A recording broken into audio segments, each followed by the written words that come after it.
Hello, everyone. I'm Lauren Reese alongside my co-host Chris Jenkins. Our Carolina Panthers just defeated the New Orleans Saints 26-7, and we're officially 2-0. How do you feel? Undefeated, great, first place, playoff position. Covering team when they're winning like this is awesome. I'm excited. Can't beat that. And now we're going to hear some comments from Sam Darnold and Coach Roll. Yeah, we play a lot of guys as long as everyone does their job, and so guys are being diligent about doing their job, and because a lot of the things are, they're pretty complex, right? They're not just four-man rush. We've gotten some pressure with the four-man rush, but trying to bring different pressures, and so guys have to really prepare because we have some different things up each week, and the Gal Holcomb, Mike Saravo, Frank Ocam, and Don Johnson, they've done a good job of getting different guys ready at different positions, so they're kind of teaching, conceptually, and the guys, come out ready to execute it. But I didn't see him miss the same throws, a couple, 2 or 3 throws. I thought he was really poised. Obviously, the one turnover can't happen. It was kind of a jumbled look, and we just rather, get rid of the ball and, continue to play. And so, but I'm not asking him to go perfect for the whole season. So I thought he made big throws in crucial downs on third down. I thought the real story of the game was our offensive line protected. They got some sacks late in the game when they were just kind of sending a ton of people and we're not being quite as aggressive. But for the most part, I think our offensive line played really well today. They looked like, watching. And Pat Elflein went down. Dennis Daly steps up. He goes down. Brady Christensen goes in the game. So, a lot of guys, we're ready to go. I mean, I'm just going to continue to do my job. That's all I'm worried about. I can't really, I've always had, a lot of confidence. That's never going to change. But, just finding completions and continuing to move the ball down the field is a good feeling. So pregame, we talked a little bit about COVID and with the Saints. I know a lot of coaches had tested positive for COVID and weren't able to make the trip to Carolina. Mm-hmm. Do you feel that affected the game today at all? Yeah, at pregame I said I don't think that's going to give all these fans the advantage that they want us to have today for us to come out and just kill the Saints.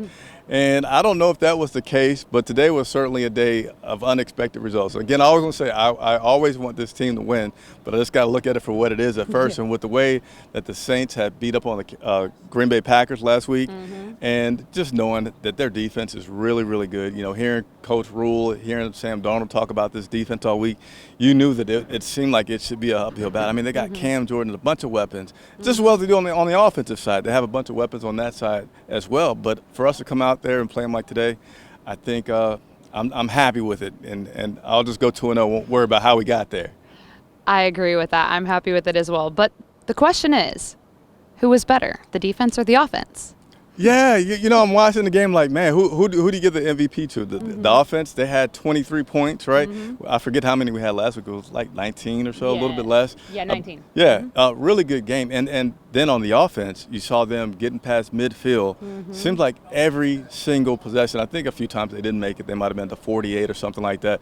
But I just don't remember the last time I watched this team. Like most of the time I'm watching us get into the other team's territory. So, and then on the defensive side, you had 4 sacks, 3 tackles for a loss, and not 1, not 5, not 8, but 10 quarterback hits on Jameis Winston. So that was pretty impressive on the defensive side. Really impressive. And I know we've been looking forward to Sam Darnold's performance in the last game, this game as well. How do you feel that he did? This time when you said Sam Darnold, think about the green and him playing for the Jets. But she saved it for today when we played the New Orleans Saints, so you look nice in your green. Thank you so much. Green money, your money. Draft. Money green, thank you. So the Sam today, I thought he looked really, really good today. So, I'm trying to be nitpicky with the guy, and I feel like there was just 1 or 2 throws that I want to get back. And there was many throws that he threw, and I'm about to say, oh, my goodness, this is going to be an interception. What is he doing? He's throwing it into a tight spot, tight window with DJ Moore. But after a while, I'm like, you know what? I think this is part of this guy's mojo. Like, he can get that pass into a tight window. He has a connection with the receiver where they know the ball's coming. And, again, it was only 1 or 2 bad throws, but otherwise he did really, really, really well. And then I think for his passion, I got some interesting facts for you. Let me cheat on my sheet here, right? Well, let me first give you some stats on Sam, right? He was 26 of 38 for 305 yards. So he had a 300-yard game. He had himself a game. Yeah, he had 2 touchdowns and 0. The goose egg. Is it a goose egg? How's it say? Yeah, goose egg. 0 interceptions. So he had a great quarterback rating, which I didn't write down today, but I know it was really, really high. But did you know that Sam did not have a single game last season with the Jets with 200 yards passing and 2 TDs? I think I did know that. Yeah. That's why you're here, because you know these things. So, yeah, Sam had that great game today. Really good game. Yeah, he definitely did. I was impressed with him. I was impressed with him last week, but like he said in the post-game interview today, he did say that there's room for improvement, and there always is room for improvement. So, And you got to like hearing that from your leader, right? Like win or lose, especially when we win, like, hey, I can still get better, right? Tell the guys, hey, we can still get better because honestly, it's a 17-week season this year. It's not 16. So you need to keep getting better each week and each week and each week. So, and then, hey, I don't know if I'm stealing you here, but on the offensive side, we had 30 more plays than the New Orleans Saints, right?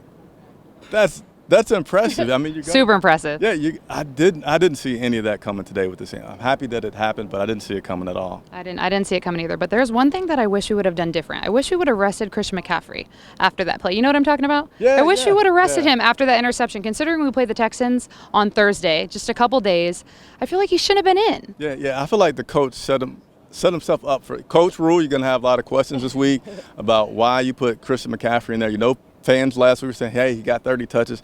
I think today he had 29, so it's almost like they were watching like, let's not get 30.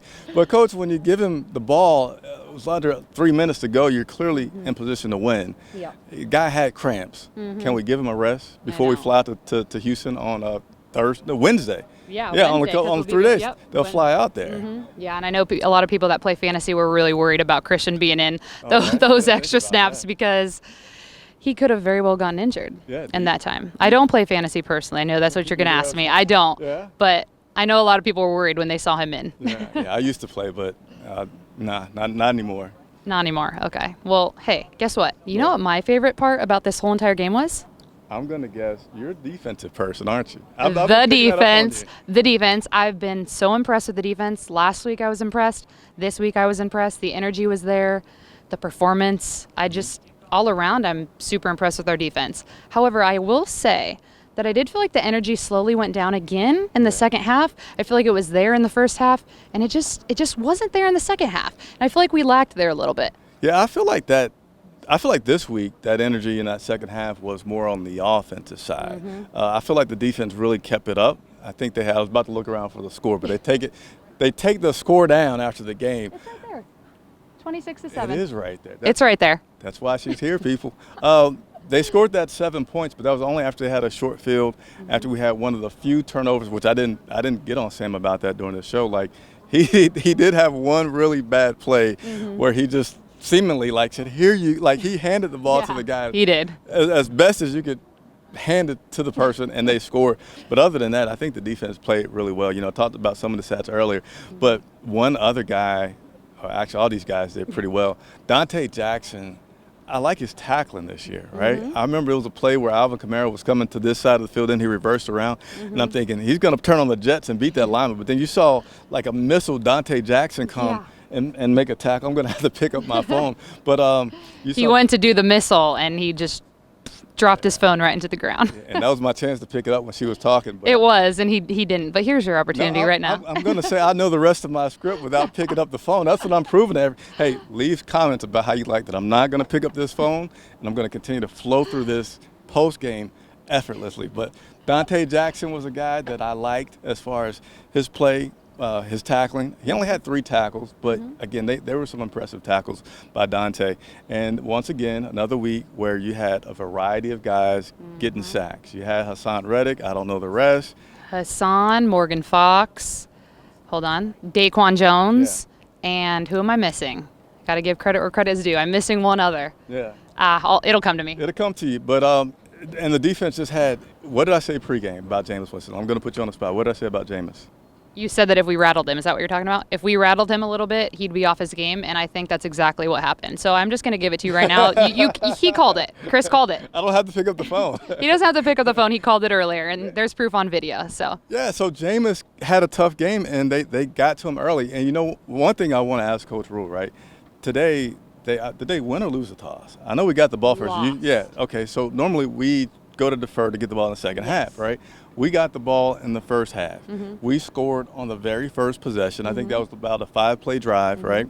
Put points on the board, and the stadium was loud and rocking, right? Defense comes out, and then they put work on Jameis Winston. I feel like hey, coach, might you do this again? Let the offense come out and start, get the defense excited, and then next thing you know, you have just a great game going. But they had Jameis Winston under pressure, and you can see him starting to get rattled and throw some interceptions. I think he only ended up with 2 interceptions. But what's his name? Brian Burns, Spider-Man? How can you forget his name? It's not what's his name, it is Brian Burns. Yeah, he feels like there should have been some more turnovers. But this defense created some turnovers, and just they weren't even on the field that much today because of their excellent play and on the defensive side, and the offense is doing good. So good overall game today. Shout out to the defense. They did great. Yep. But there is another thing we need to address. Uh-oh. And that is the kicker issue. Yeah. It's been a long time issue here in Carolina with the kicker. Recently we released Santoso, and now we have Gonzalez. Today Gonzalez may or may not have missed a kick, but I'll let you talk a little bit about that. Did you play any soccer or anything? I did play soccer. Did you? I did. Okay. I played soccer and basketball. Hey, we can Throw me out here and let me make some kicks. All we need is extra points, but the kicker. I think I could do it. I wish somehow we probably would get in too much trouble to get her out there to attempt a field goal. But have you ever kicked a field goal? I actually have. I wanted to prove when I was in high school to my mom and dad that I could play football, and I went out there and actually made it. See. So our kicker situation is not good. I know it feels like we haven't made an extra point. I'm sorry, that we have not had a game where we have not missed an extra point in at least 3 weeks. I know Joey Sly was doing it all preseason. Then Santoso, he missed. And then today, what's the new guy's name? Gonzalez. Gonzalez comes out. He has an extra point. He misses it. And you got to think, like, only because this guy – so let me break this down. Only because he has 3 weeks guarantee will he continue to be here. And I say that because we picked him up off, I believe, Detroit Lions, off the practice squad. And whenever you do that, you have to have a guy for 3 weeks. So today was week 1. But if Santoso was out of here because he missed an extra point attempt, I'm sure that Gonzalez is now on the hot seat for missing his. So we're going to see what we're going to do. I would doubt, and I could be wrong, that we'll bring in a guy to give him some pressure because it's such a short week. But I would say if he has any troubles at all, then we'll look for another kicker to get tried out, because the other thing was he's not kicking the ball into the end zone. And, kickoff returners are like itching to do that. For years when they move it back, like they never get to do it, so you give those guys an opportunity, and they're going to try really hard. And I think the Saints guys today gave us 2 big scares. I don't have all the stats written down. They don't even have it on my phone, so I don't need to pick it up. But I think they had about a 38-yard return. So let's say basically both of their returns about a 38-yard, much further out than they would have been if they had have just had a touchback, which we didn't see from him at all today. Yeah, I think give him another chance. We'll see how he plays in Texas. Both games in Texas, Houston and Dallas. Yeah. So we'll have to see. But today was a hard day for injuries, Yeah. and that's the next thing I wanted to talk about. Is we had, I want to say 6 injuries. Okay. I'm going to look at my list just to give you the correct information. Yeah. So Dennis Daly, Yetur Gross-Matos, Pat Elflein, Justin Burris, Cam Irving, and then, of course, Christian McCaffrey was having cramps, which he ended up going back. But that is a lot of injuries for one game. Yeah, a lot of injuries, and then we got a short week. But, we do have a little bit of depth. You kind of give Christian maybe too much credit, but I go to say, like, I don't care that he had cramps today. I think he might just not do anything this week until the game in Houston to give him some proper rest. That guy is going to take care of himself and has the film work to play. So lots of injuries, but I think we're still in pretty good shape, fortunately. Overall, I think it was a great game, great one over the Saints. Yep. I know a lot of people counted us out for this game, and they were saying the Saints were going to win. But, hey, I did predict that we were going to get in the point range between the 20s and 30s, and I'm pretty sure I was pretty close with 30, didn't you? No, I said bring it back. Look at it. Get the record on record. Look at it. On record, I said between 20 and 30 points in that range, and we are dead center at 26. So I made a decent prediction. However, I did say it was going to be closer with the Saints, so I was wrong there. But 26-7, can't beat that. Game 2 with the win. On to Texas next. Hey, next week I'm going to make her strength that spread a little bit, because a 10-point spread is pretty wide. So I think we got to give you maybe like a 3-point range, maybe. 3 to 5. Okay, 3 to 5. That's a little bit better. Yeah, let us know, please. Hey, and so we're going to wrap up here. We got our post-game show. This is our post-game show. I got the day after show where I answer all of your questions. It's going to be live tomorrow at 7 p.m. Here's an asterisk to everything this week, okay? My wife, Mrs. Vibe, is still pregnant right now, due any day. So pending that, things may get a shuffle a little bit. Monday, 7 p.m. live game. And also the pregame show, we're still working out some kinks. The video quality was great. The audio quality, once it was working, was great. Yeah. I'm a little embarrassed about it. I appreciate Lauren working with me through that. Of course. But I owe you guys a lot better than that. So just know you may see a few things come through this week with test as a subject, and that's because I'm trying to make sure that without a doubt, when we continue to have our pregame live shows that we love to do, that we want you guys to participate in, that they operate flawlessly. So my bad. It's all good. We'll be back better than ever next home game. Don't worry about it. But again, I'm Lauren Ruiz, and this is my lovely co-host, Chris Jenkins, and we'll see you next time. Hey, she can only say that on camera because all the off-camera stuff about her giving me the mean mug is not. I don't give him the mean mug. Only when he makes me redo things 5 or 6 times, No, I'm just kidding. He doesn't do that. But thank you all. We'll see you soon.